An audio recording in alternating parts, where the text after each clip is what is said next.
Hello. Hello, everybody. Welcome to today's live. I am very excited to come live with you today. Hello.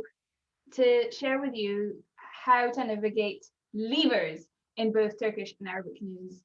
For those of you who are waiting for me, I'm sorry, my computer had a hiccup and decided to just collapse. So today I'm going to walk you through how to navigate levers for both Turkish and Arabic news, because this is one of the most commonly asked questions that I get over and over and over and over again. Before I do anything, I'm checking that I'm live, which I am, and I'm going to share this into my group, Qanun, the Qanun community, where you get all sorts of tutorials and community and support around all things Qanun, maqam, and Arabic music. If you don't know me, hi, my name is Maya. I help Qanun lovers learn Qanun, master maqam, so they can play the music they love with confidence, okay? So I'm also a performer and a composer, but this is one of the passions that I hold dear to my heart. So back to the levers. Now, I'm going to start with something called standard lever position. What is standard lever position and why is it important? Standard lever position is the position of levers that the levers basically should be in when you tune. So if you get this wrong, you actually can damage your instrument. So it's extremely important. I usually set it up on C major scale, and yeah, it's also the second reason why it's important is because you modulate, you know, that to have flats and sharps according in relation to your standard lever position. So this is like Qanun 101, okay? And I've seen so many people sending me Qanun videos with them like disastrously misplacing levers, and I'm like, okay, I need to go live and speak about this, because you need to know how to tune your instrument correctly, so you can keep it in the best condition, okay? Because they're like our babies, aren't they? Okay, so I don't have a Turkish Qanun to show you, but I'm going to show you with my Qanun. My Qanun is an Arabic Qanun. I do have a graph that will share with you exactly how this will look like for Turkish Qanuns. Okay, here we go. And if I just this ever so slightly, okay, cool. So as you can see, for every single note, we have 4 levers, and we spoke about that in my previous live, where the Arabic tone, the Arabic Qanun is the perfect demonstration of the Arabic tone, which is 4 quarters, okay, 4 equal slices of the cake, if we're thinking of the tone as cake. So for each of my notes here, and obviously you're seeing these are clusters. So basically these are groups of strings. It's usually for the bass notes, it's 4 every 2 strings is a note, and then for the rest every 3 strings is a note. I'm missing a few strings, so don't worry about that. don't have message me and go like, oh my, I only have like, I notice here you like in your you have to. Don't worry. You're supposed to have 3, okay? And each of these 3 notes is 1 note. What 3 strings is 1 note, and they're called clusters, okay? So as you can see, each cluster, each note has 4 levers, okay? And they are basically positioned in varying ways. So here is the rule for Arabic Qanun. Everything is 2 levers up, 2 levers down, except for the E and the B. These are 4 levers up, okay? So as you can see, this is my C. And by the way, if you don't have these, just get yourself some if you're a beginner, because they make life so much easier. So as you can see, you can't see this is the bottom here. Perhaps you can if I move it ever so slightly. So it's G, C, G, C, G, C, G, C. Okay, cool. And as you can see, my C is 2 levers, D 2 levers, E is 4 levers up, 2 levers, 2 levers, 2 levers, 4 levers up, 2 levers. Now, this is the case for most of your qanun, okay? Most of the qanun. If you look at there are some exceptions in the highest octave and in the lowest octave. So why? It's just because we don't modulate as often in the highest and the lowest octaves. And as you can see, so here it's following the rule until we get to my A, where I only have 2 levers. And then B has 3 levers, C has 3 levers, and my D here has 2, so 1 lever, I beg your pardon. So I am sorry to say that because Qanun making in the Arab world is not very systematized, and so basically the numbers of levers that you're gonna have in the highest and then the lowest register is gonna really depend on who your maker is and what is his personal preference. So how do you deal with that? Okay, so in which case, if you have 2 levers, then simply you're gonna have both of them up, and for my B, I have 3 levers, so I'm going to have 3 of them up. My C, I have 3 levers, so I'm going to have one up and 2 down. And for my D, I have 1 lever, so I'm just going to have it up. And as you can hear, oops.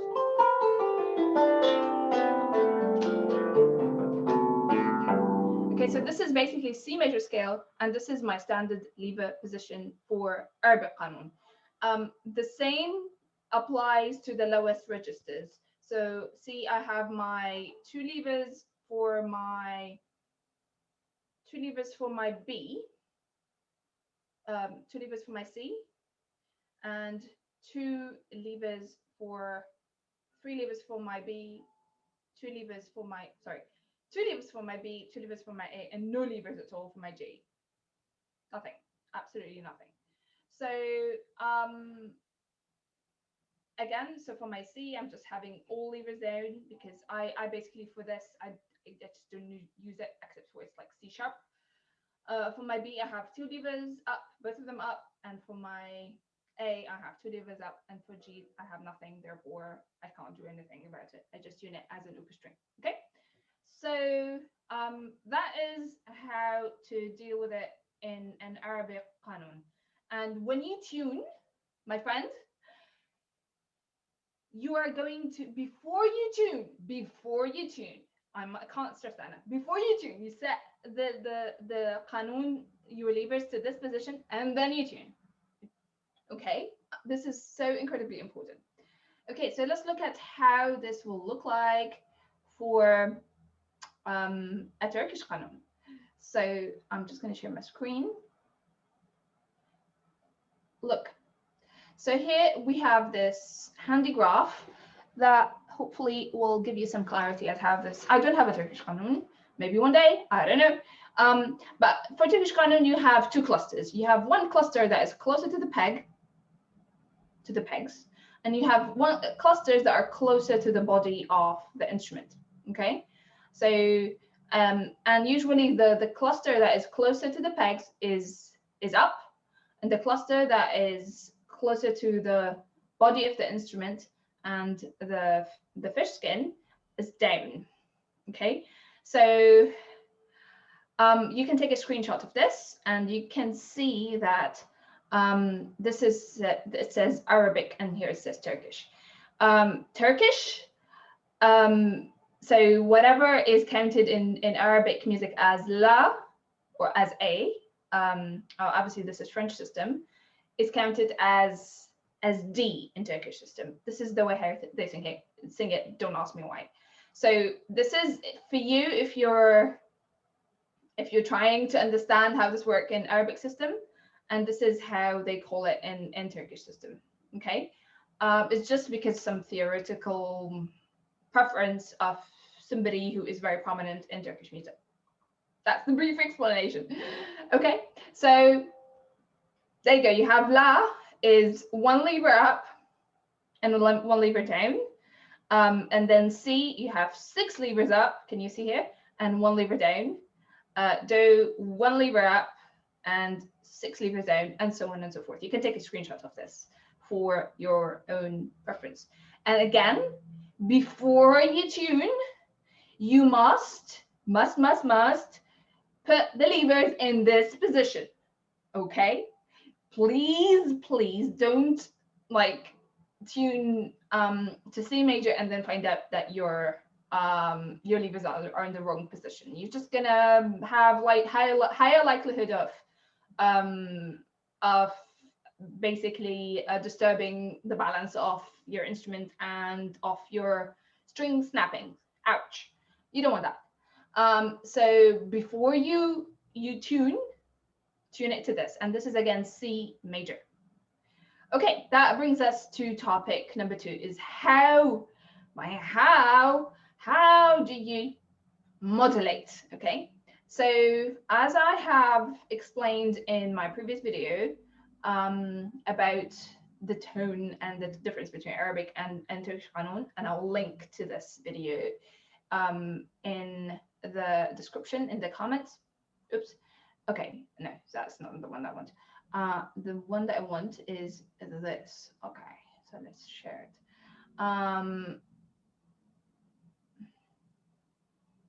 There are two. I think it's this. Okay, fine. So how to modulate in Turkish Qanun. It wants to go to the Turkish Qanun. So for flat, and obviously, you guys, these are the signs for the Arabic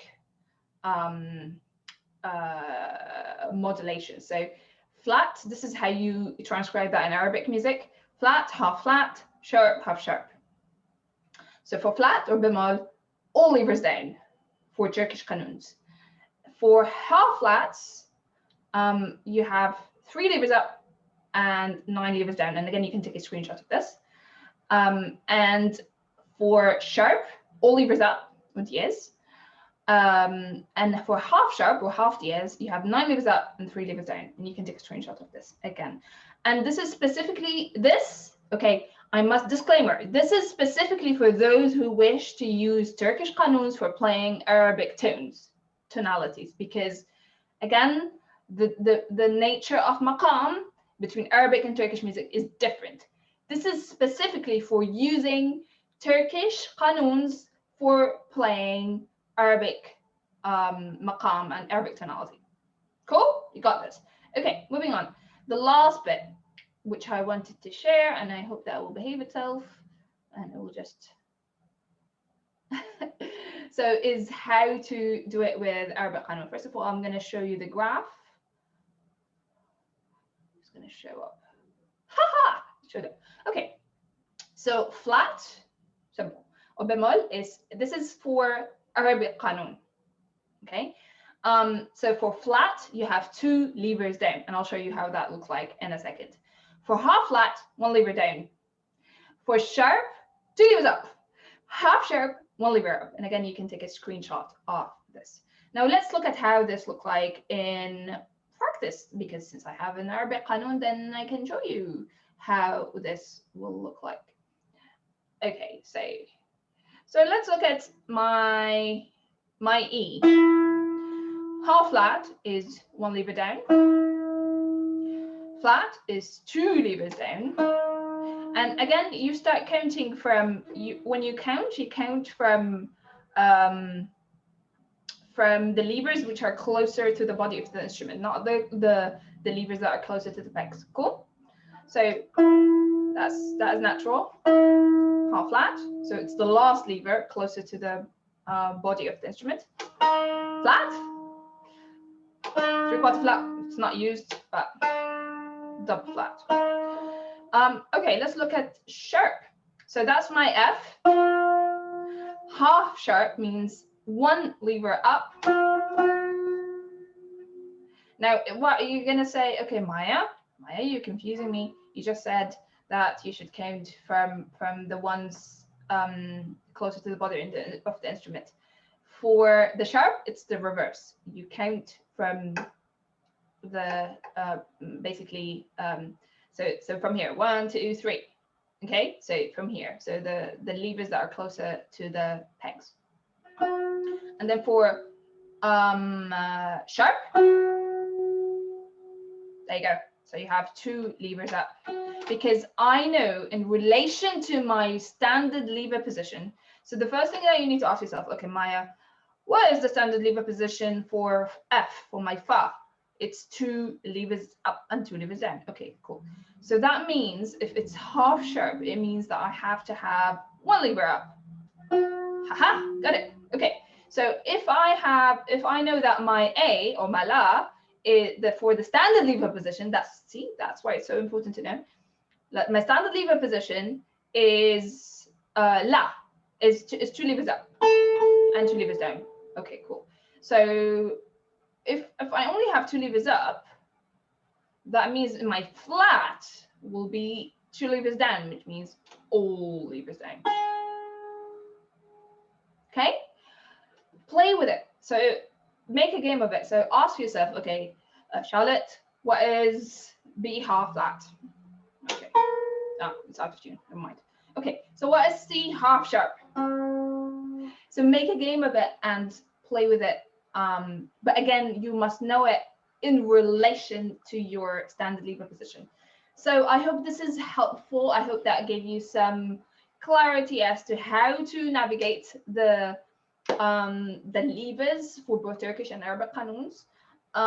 If you have any questions, do ask in the comments. I'd love to hear from you and support you in your qanun journey. But in the beginning, just know, first thing, I mean, I have a lot of my students, they actually write down the standard lever position. They go like, okay, I tally this with this, and I tally this with that, and they take it super slow, which is absolutely fine. But yeah, make sure that your standard lever position is set before you tune, and when you modulate in relation to your standard lever position. Okay, hope this is helpful. If you're new to this channel and to this place, do comment below. Let me know if this was helpful, and let me know where you're tuning in from. And sending you lots of love. You can do this. I'll see you in the next video.